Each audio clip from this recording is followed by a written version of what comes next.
C'est vendredi, vous êtes nombreux à nous recevoir chez vous. Bienvenue à cette édition. Au sommet de ce journal, le ministre de la Sécurité, Ousseini Komporé, était face à la presse ce jeudi afin de déballer les grands points des actions sécuritaires que mène son département. Une rencontre initiée par le ministère de la Communication, porte-parole du gouvernement, à l'occasion du point de presse périodique du gouvernement. Mesdames, Mesdemoiselles, Messieurs, bonsoir. Merci de nous recevoir chez vous. Rémi Fulgence Dandinou et Ousseini Komporé étaient face à la presse dans l'après-midi d'hier jeudi pour apporter des éclaircissements aux différents points qui minent l'actualité au Faso, surtout dans le volet sécuritaire avec les récentes attaques terroristes qu'a connu le pays. Le compte-rendu de la rencontre avec Yannick Boré, Odette Zongena. Les ministres Rémi Dandinou et Ousseini Komporé se sont soumis à l'exercice de leur devoir de redevabilité. Dans ce contexte actuel d'insécurité, surtout après l'attaque de Bangou, le ministre de la Sécurité était tant attendu des hommes et femmes de médias. Face aux nombreuses interrogations suscitées, c'est un Ousseini Komporé plutôt serein qui répondait du tic au tac à certains moments dont les réponses étaient parfois évasives. L'on retient de ces apports ce besoin pressant du gouvernement à avoir l'assentiment et la confiance renouvelée du peuple burkinabé à les accompagner dans cette guerre dite asymétrique. J'ai besoin que vous croyez avec nous que nous allons faire. Je le réaffirme avec vigueur. J'ai besoin, le gouvernement a besoin que ensemble on croit en la victoire et qu'on fasse tout pour avoir la victoire. Les attaques récurrentes dans les brigades de commissariat suscitant des consternations de part et d'autre seraient en voie de résolution, a laissé entendre le ministre. Ce que nous faisons et ce que nous sommes en train de faire, c'est que désormais, il y a des brigades modèles et des commissariats où tout est prévu. C'est-à-dire qu'il y a des murs de clôture, il y a des barbelés. Et vous avez certainement remarqué que la plupart des brigades et des commissariats qui sont exposés, quand vous approchez, vous sentez quand même qu'il y a un petit travail d'organisation de combat qui a été mis en place. Certainement insuffisant, mais il y a quelque chose qui est fait. L'arrestation de l'activiste Naïm Touré ou encore le déficit des carburants constatés à Djibo ont été aussi au menu des échanges. Le porte-parole du gouvernement a eu sa part belle à cette rencontre. Le silence de son département lors des événements cruciaux a été pointé du doigt. Sans démentir, il a toutefois appelé à l'esprit critique du journaliste. Ce que je demande, c'est que nous gardions quand même à l'esprit que il y a nécessité de l'équilibrer. Vous avez raison, Parlement, nous avons un retard dans la mise en œuvre. Alors je pose la question, on court après quoi? On court après les réseaux sociaux, on court après l'information qu'on veut donner. Rémi Dandinou a également réaffirmé la tenue des UACO et la présence de la majorité des pays invités.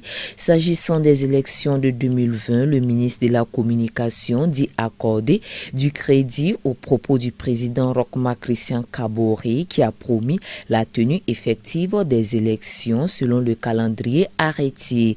Il convie les uns et les autres, malgré les divergences, à en faire de même.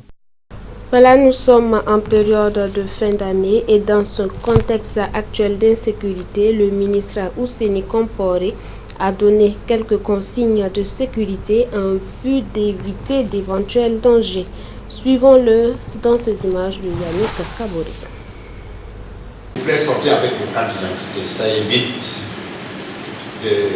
ça c'est le basique. On dit que le policier a le droit de contrôler et le gendarme bien sûr de contrôler tout citoyen. Et si on vous contrôle, ne vous énervez pas. Vous donnez votre carte d'identité et puis vous continuez votre route. Il ne va pas regarder, vous allez partir. Soyons fair, contribuons.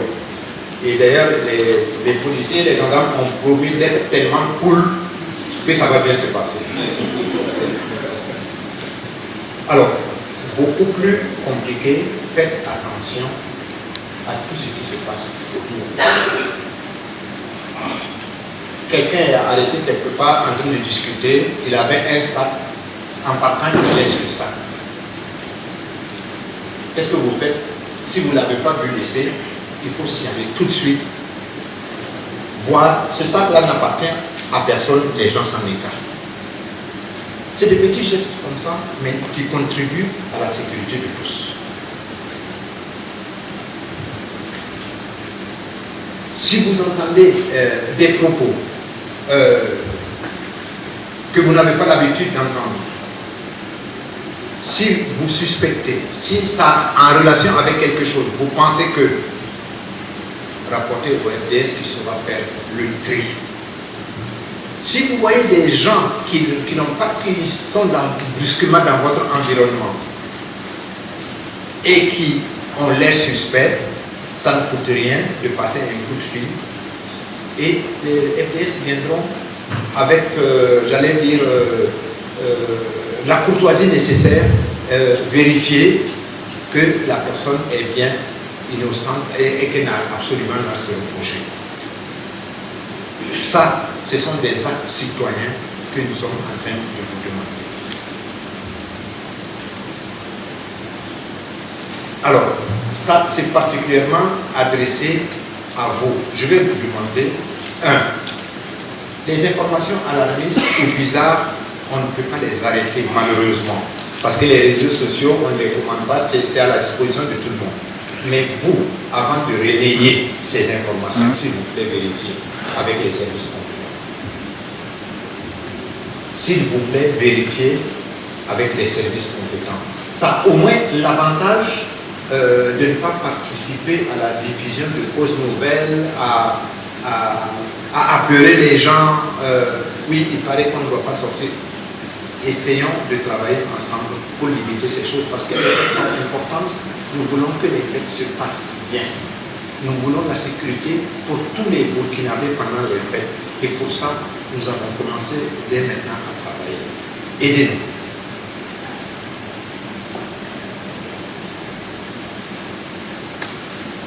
Un autre aspect qui est très important, dans les grandes villes, il y en a moins, mais un peu plus éloigné vers les campagnes, il y a ce problème parfois de relations intercommunautaires. Parlons-nous, échangeons, évitons les quiproquos qui peuvent devenir de gros problèmes. Et si quelqu'un sent qu'il y a une tension quelque part, n'attendez pas, alertez les services de police. Voilà, c'est un reportage de Yannick Kaboré et de Odette Zwangena. Tout un autre registre à présent dans cette édition. Un nouvel édifice, un nouveau temple pour mener à bien l'œuvre du Seigneur. C'est une initiative de l'Église des Assemblées de Dieu de Dasasko qui ouvre officiellement une annexe dans le quartier Borgo qui appartient à la région ecclésiastique de Samba. La cérémonie de dédicace du nouveau temple dénommé Temple Shalom a eu lieu samedi dernier. Suivons cela dans ces images de Xavier Ouedraogo.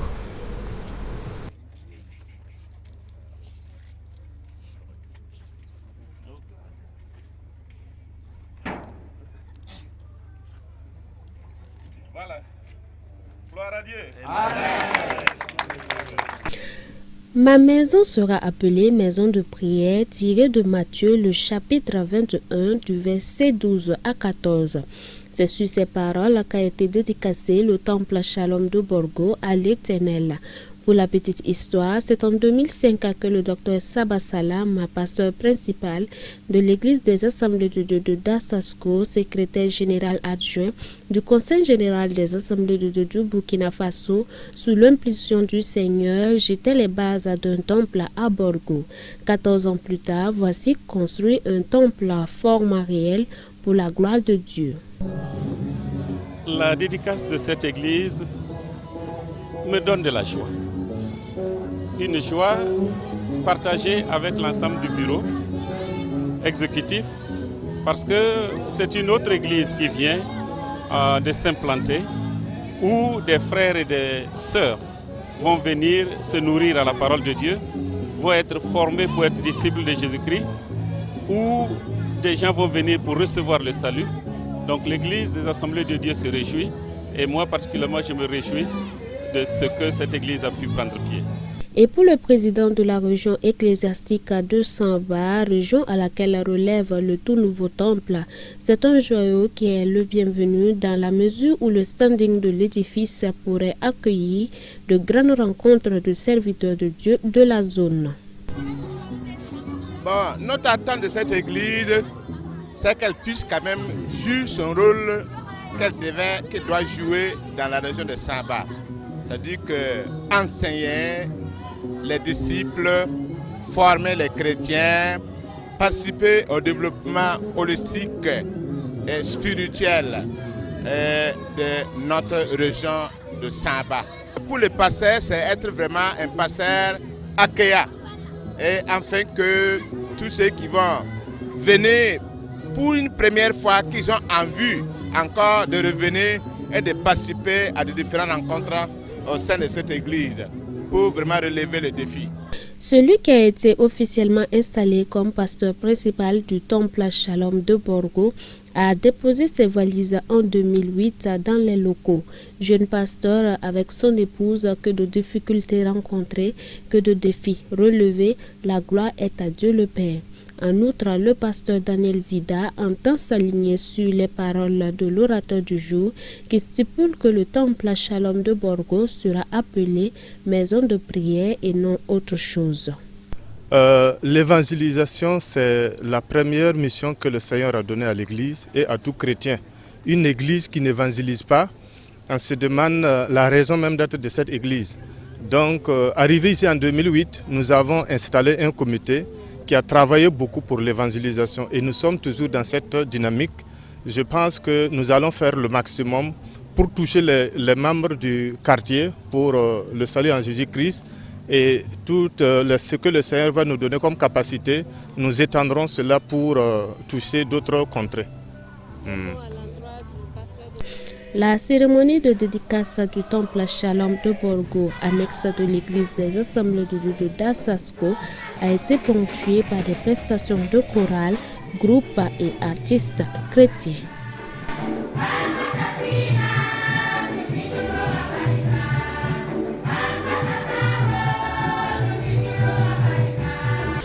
Nous ouvrons la page de l'actualité hors de chez nous avec un mot de santé. Un pas important en matière de démocratisation de la lutte contre le diabète a été franchi à l'occasion de la journée mondiale du diabète.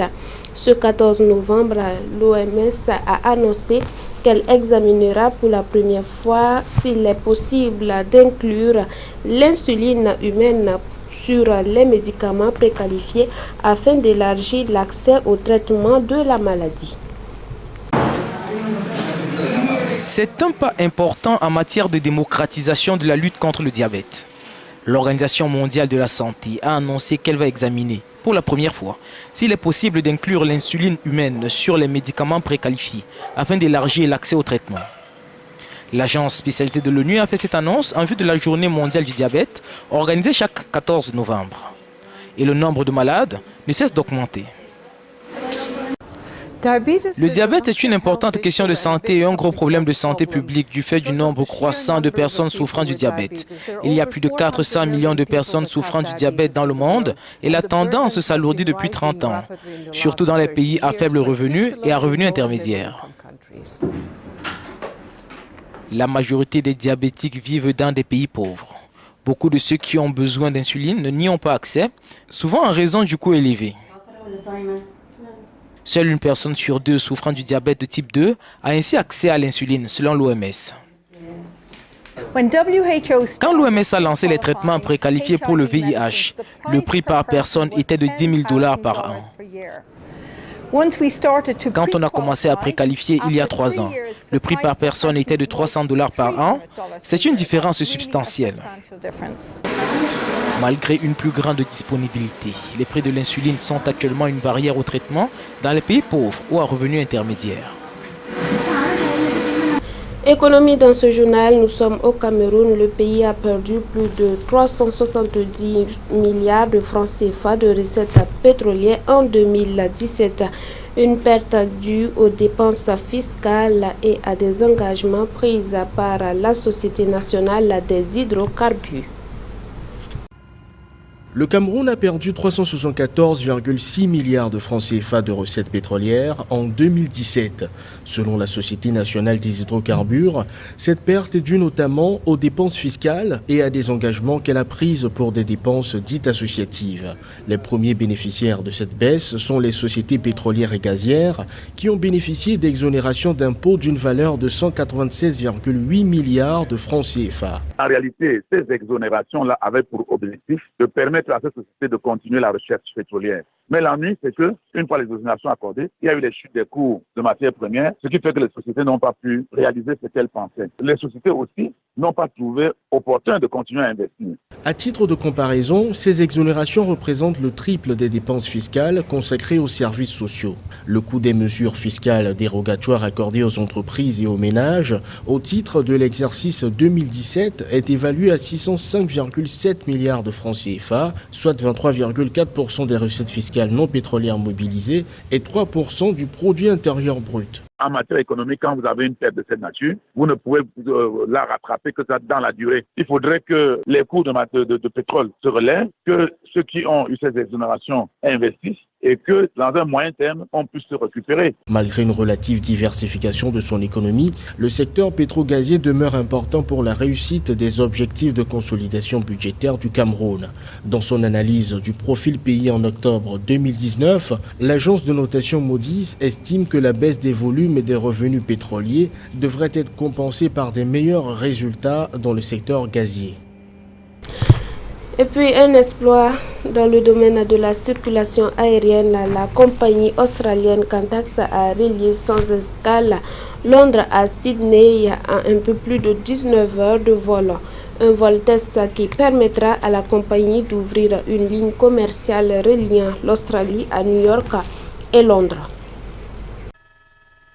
19h19.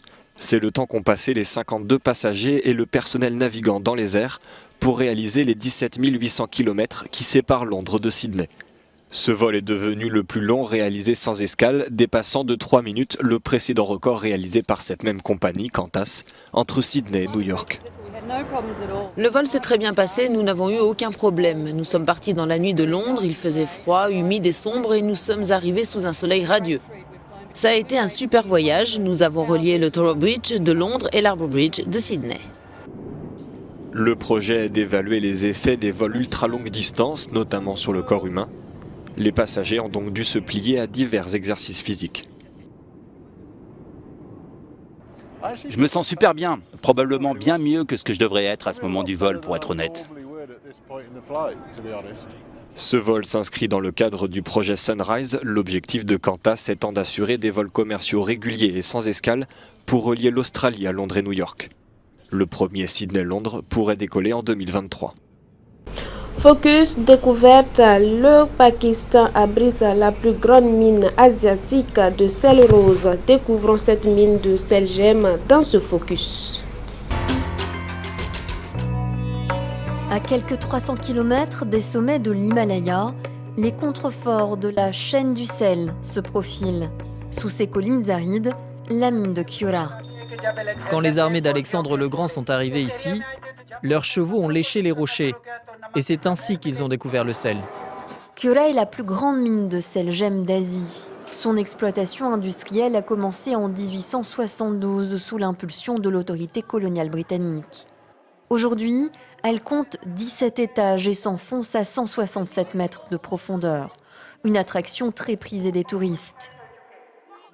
Je ne savais même pas que c'était beau une mine de sel. Je m'attendais à avoir froid et finalement il fait bon. Ils disent que la température est à 18 degrés partout dans la mine.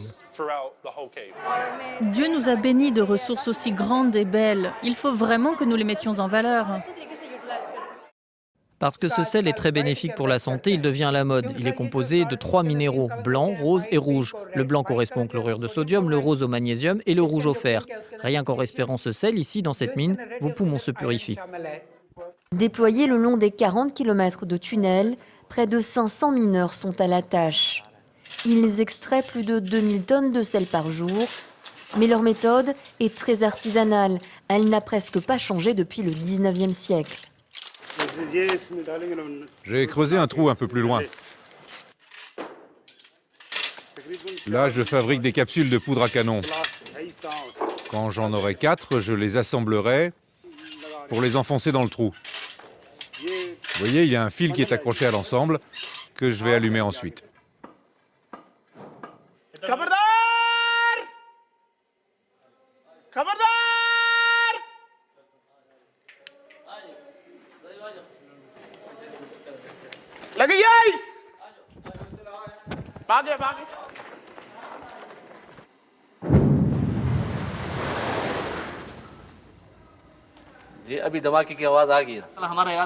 Nous prévoyons d'obtenir des machines de découpe de fabrication chinoise, parce que nous voulons mettre fin à ce système manuel.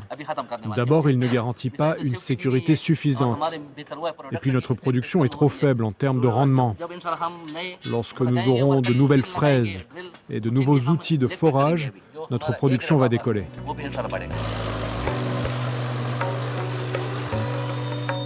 La très grande majorité de cette production est exportée, soit environ 400 000 tonnes de sel chaque année, pour un montant inférieur à 50 millions de dollars.